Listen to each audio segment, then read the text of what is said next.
बिहार चुनाव 2025 बड़ा संदेश देने जा रहा है। 2 चरणों के विधानसभा चुनाव के पहले फेज में बम्पर मतदान हुआ। पहले चरण में करीब 65% रिकॉर्ड मतदान हुआ है, जिसमें कि महिला वोटरों की बड़ी भागीदारी देखने को मिली।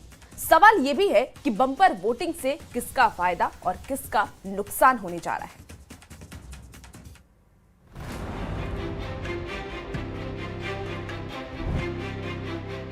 बिहार में पहले चरण में 18 जिलों की 121 सीटों पर जिस तरह से बम्पर वोटिंग हुई, उससे कई समीकरण बन और बिगड़ सकते हैं। वोटरों का उत्साह सुबह से ही देखा गया। वोटिंग ज्यादा होने पर पिछले 2 दशक से यही दिख रहा है कि सरकार को ज्यादा फायदा हुआ है।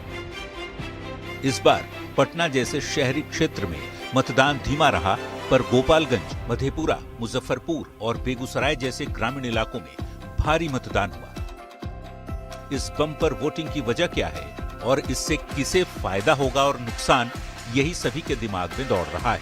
आमतौर पर ज्यादा वोटिंग का मतलब सत्ता विरोधी लहर से जोड़ा जाता रहा है, लेकिन हर बार नहीं। बड़ी संख्या में युवा और महिला मतदाताओं ने वोट डाला। ज्यादातर वोटरों ने विकास के मुद्दे पर भी मतदान किया। पहले फेज के बाद अब सबकी नजर दूसरे और आखिरी फेज के मतदान के दिन यानी 11 नवंबर पर टिकी होंगी, जब 122 सीटों के लिए वोटर अपने मताधिकार का प्रयोग करेंगे। पहले चरण में हुई बम्पर वोटिंग से सत्ता पक्ष और विपक्ष के साथ ही चुनाव आयोग ने भी खुशी जताई है। उम्मीद है 2025 का चुनाव बिहार में वोटिंग का नया रिकॉर्ड बनाने वाला है। Bureau report, news 18। बिहार विधानसभा चुनाव के पहले चरण की वोटिंग के बाद जेडीयू नेता और केंद्रीय मंत्री राजीव रंजन सिंह उर्फ ललन सिंह ने महागठबंधन पर निशाना साधा। उन्होंने दावा किया कि महागठबंधन जितना चुनाव में प्रचार कर रहा था, उसकी हवा अब निकल चुकी है। खत्म हो गया है। महागठबंधन जितना हवा बांध रहे थे, उनकी हवा निकल गई।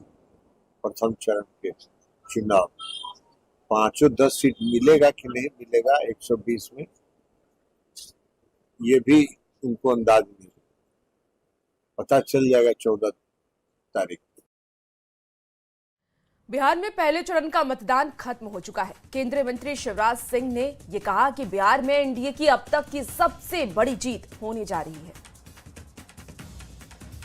कृषि मंत्री शिवराज सिंह चौहान यहाँ हमारे साथ हैं। सर, आप लगातार बिहार घूम रहे हैं, कृषि प्रधान राज्य है ये, लोगों के बीच आपको क्या संदेश मिल रहा है? और आज मैं ये उद्घोषित कर रहा हूँ कि अब तक की सबसे बड़ी विजय एनडीए की बिहार में होने वाली है। एनडीए, मोदी जी, नीतीश कुमार, और ये हम नहीं कह रहे, अब जमाना कह रहा है, जनता तो कह ही रही है, लेकिन अब तो राहुल बाबा भी स्वीकार कर रहे हैं कि हम जीतने नहीं वाले। जनता रिजेक्ट कर रही है, इसलिए वो रिएक्ट कर रहे हैं, वोट चोरी, वोट चोरी, वोट चोरी।